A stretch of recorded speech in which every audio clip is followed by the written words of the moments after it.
Okay, we're rolling. Hey, welcome back to the How to Podcast series. It's Dave with you. Hope you're doing well. We are looking at a book called Do It Today, and we are reviewing it in the context of podcasting. It's not really a podcasting book, but it does have some great things that can really help us as creators to stay on track, to find our motivation, to be accountable to ourselves, to find a buddy. There's a lot of great information in this book. So I'm just taking out 5 parts of the book to talk about, but there's a lot more. So there's a link in the show notes to go grab a copy for yourself. When I find these resources, I think of you and I think, how can we make ourselves better as podcasters with all these great authors and resources and tools and all kinds of different things. So whenever I find it, I bring it to you, and I'm encouraging you to go deeper on your own and maybe use this as a starting point. So over these last 5 episodes, this episode and the next one, we have been breaking down 5 key points from the book. There's more things in there over and above what we're talking about, but this kind of relates to us in podcasting. So I'm glad you're here. Go grab a copy of the book, link in the show notes. Are you ready? We're going to talk about time blocking and how it beats to-do lists. Let's talk about it. Here we go. The question I get from people when I come across them and they say, Dave, how in the world are you doing this much content across multiple shows while working, while being a grandfather, caring for 2 of your grandkids during the week? Like, when do you sleep? Like, what are you doing? How are you doing this? Can you unpack for me how you organize yourself? And I'm finding that there are people who know how to do things, and there's people who know how to tell people how to do things. Okay. Here's a parallel in music. Eddie Van Halen, guitar player for Van Halen, right? Eddie, who's sadly gone now, Eddie was a terrible guitar teacher because in his mind, the guitar and him were one. So to have him sit down and teach you chords or scales, he would just like, hey, try this. And he would just go, do all of his things, right? And people were like, I can't do that. And in his mind, everyone could, because that's how he played guitar. It was an extension of him. Terrible teacher, but super effective. And people were like trying to figure out his way of playing and how he approached his instrument and tried to kind of deconstruct what he does to figure out how they could do it. But some people just do it. Some people can do it and teach it. Some people can only teach it but never have done it. There's a lot of different approaches. I'm kind of in the camp of I just do it. And I don't understand how to break it down always in things that could help you. But that doesn't mean that I can't come across ways like in this book where it talks about time blocking. Now, I don't use time blocking personally, but just because I don't use it doesn't mean that I can't kind of put it in front of you through this book as a resource to expand on it further, to encourage you to think, hey, maybe time blocking would work for me. Personally, for me, it doesn't work because I have these windows of time. I just try to be as creative and efficient as possible within the limited time frame I have, but I don't have a formalized plan that I can give to you because I don't even have one for myself. So I think that's why coming into this resource and realizing, A, I don't do things the same way as everybody else does, and B, where I don't have the plan in place, I lean on other people who do. So that's why this book is here for you. And I'm encouraging you to go grab a copy of Do It Today. So again, link is in the show notes. So we're going to talk about time blocking versus to-do lists here on the show. So if you've ever felt like your to-do list is straight up mocking you, like you're mocking me, aren't you? Like script the episode, reach out to guests, edit last week's show, all these things, right? They're just looming over you like a cloud. Like for me, yes, I have a lot of things going on, but I don't even have a to-do list. Okay, I guess my email inbox is a to-do list because once I'm done something, I file it away. So anything that's in my unread or in my inbox is something I haven't dealt with yet. So that's kind of a to-do list, but I don't actually have a whiteboard. I don't have a Notion thing, whatever those things are. I don't have any of those things because my mind doesn't work like that. My mind works on what's present, what's pressing, what can I do now, what can I do with the time I have. That's what's most important to me. So all of this stuff is just spinning in my head. Is it a great thing? For me, it works. It probably won't work for you at all. But there's this whole thing about, should I use time blocking or should I use to-do lists? I'm not sure what your plan is, how you do it. Love to hear from you at howtopodcast.ca. There's a SpeakPipe link, and that'll connect you to me, and I can hear your thoughts. And you have up to 5 minutes of recording time. So record your thoughts. How do you approach staying organized? To-do lists, time blocking, or just wing it like me? I'd love to hear your thoughts. howtopodcast.ca. So what is time blocking? Okay, so I'm researching this at the same time as I'm talking to you. So time blocking is a productivity method that involves scheduling every minute of your day into dedicated thematic blocks on a calendar rather than working from a generic to-do list. It is some important things about time blocking and how to do it.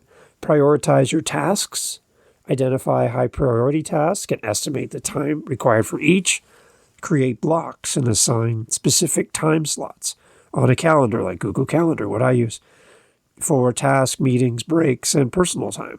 And then you group your tasks together. We call it batching in podcasting. Grouping similar tasks together, answering all your emails at once, making all of your calls at once.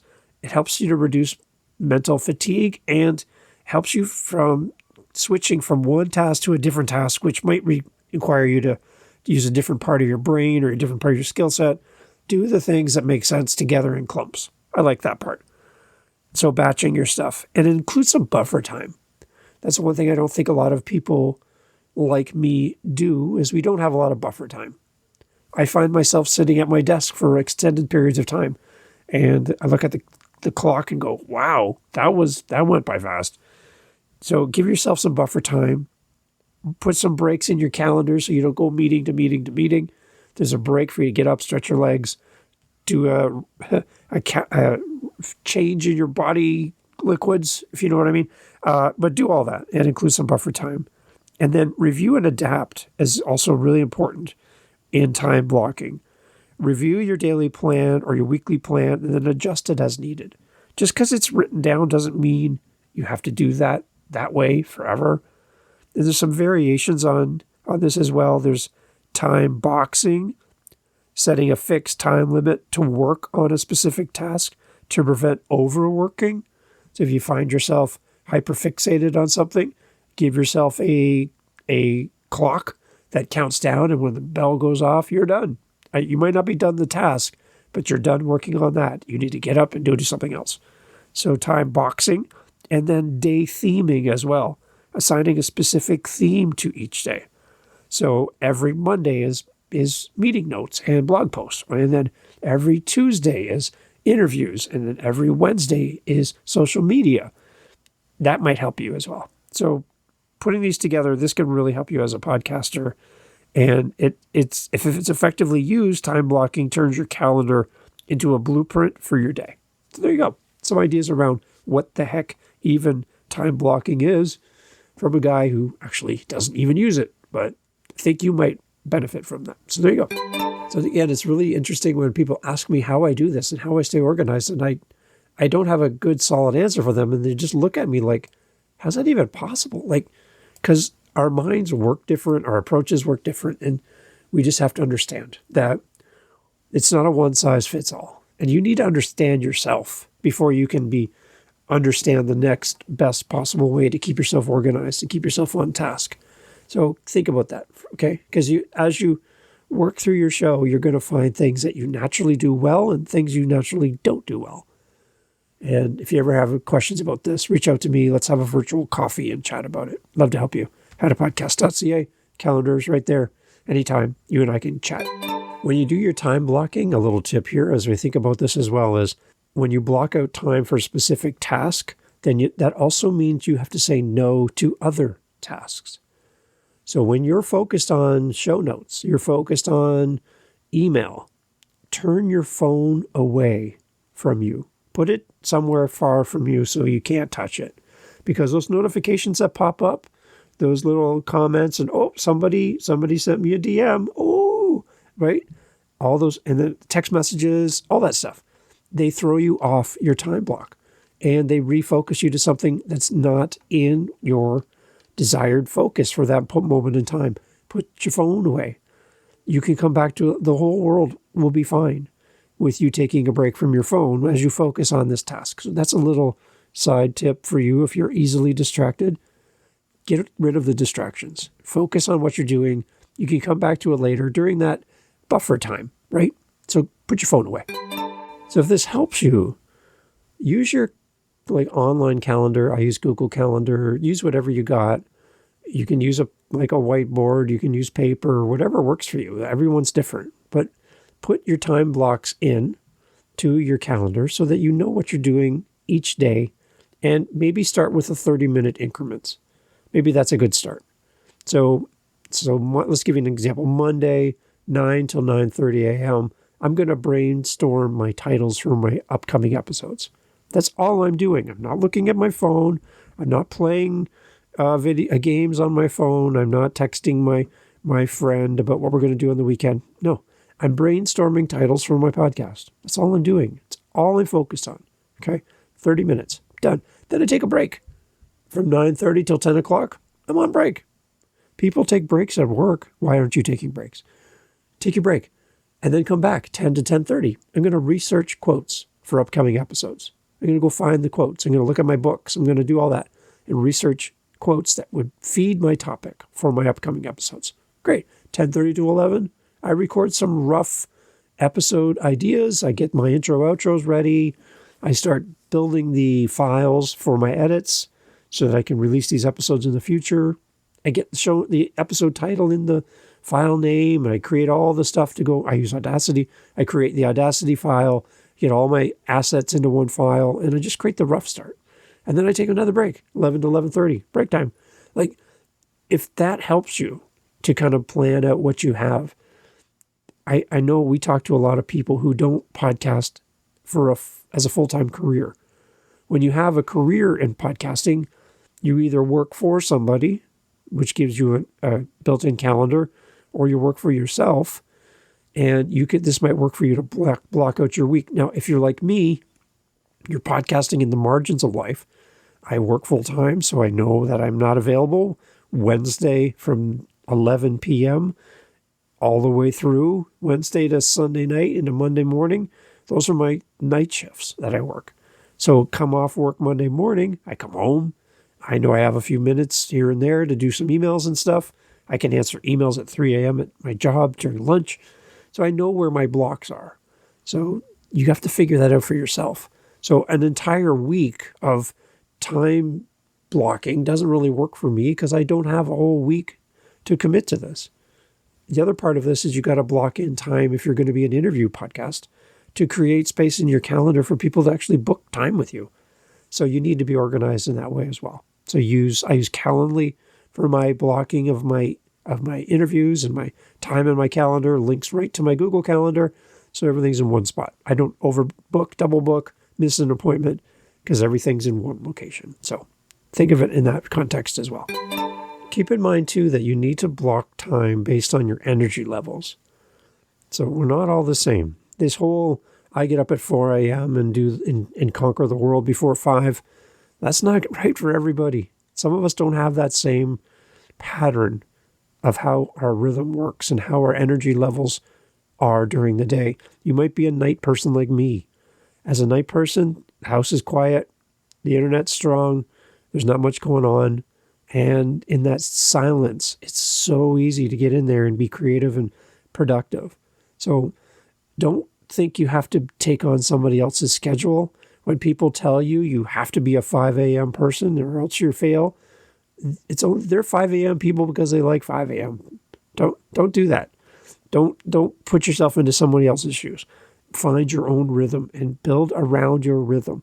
If you know you're really good in the morning and you're very creative in the morning, then you should be creating. Sending emails is probably not the best use of your time. You should be doing the things that serve you well in the time that you're your best and the time that you have available in your calendar to begin with. So keep that in mind. Don't just do what other people do because you think it's successful. Do something that works for you so that it helps you in what you're doing in your show. Keep that in mind. So what I'm getting from this book is that it's encouraging me to use my calendar so that my podcast wins.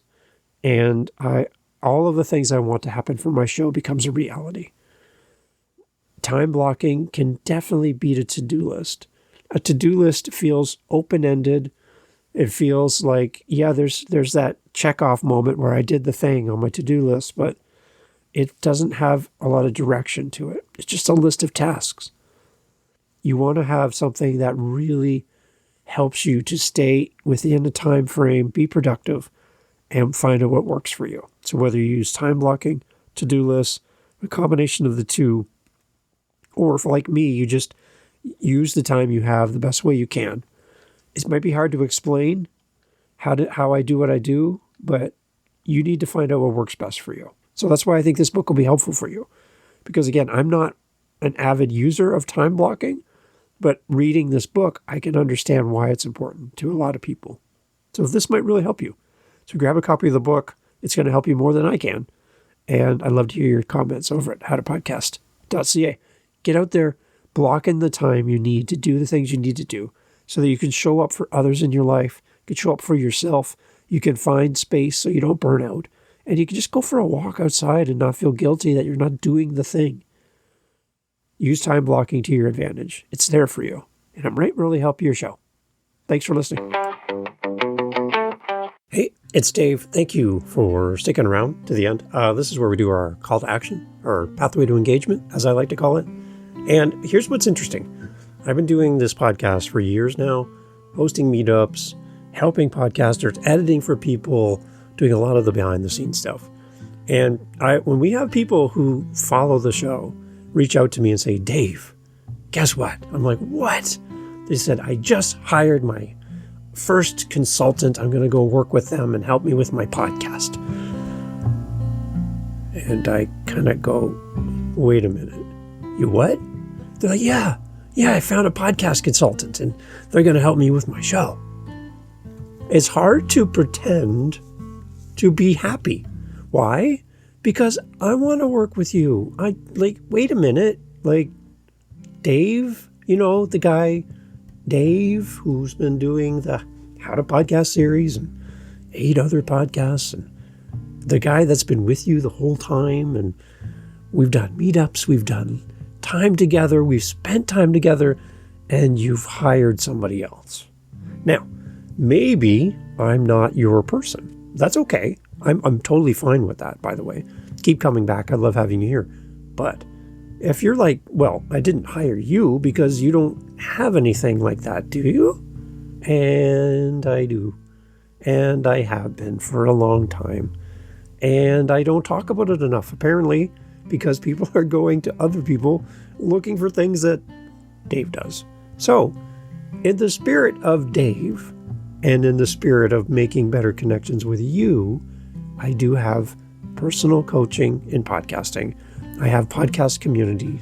I have all of the resources. I have all of the background, the history in podcasting, and the love for you as a fellow podcaster.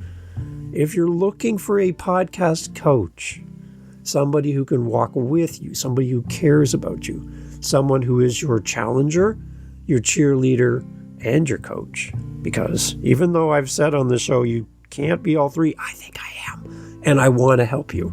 So, howtopodcast.ca. Please, before you go searching anywhere else, come to where we started and where we met first, right here. I'd love to help you. howtopodcast.ca. Come reach out to me. I want to talk to you. Thanks. You're still here. Great. Okay, this is bonus content for you that no one else is going to hear because they're most likely gone already. So thanks for sticking around. What do I do with a bad review or a bad comment? Let's talk about specifically on YouTube.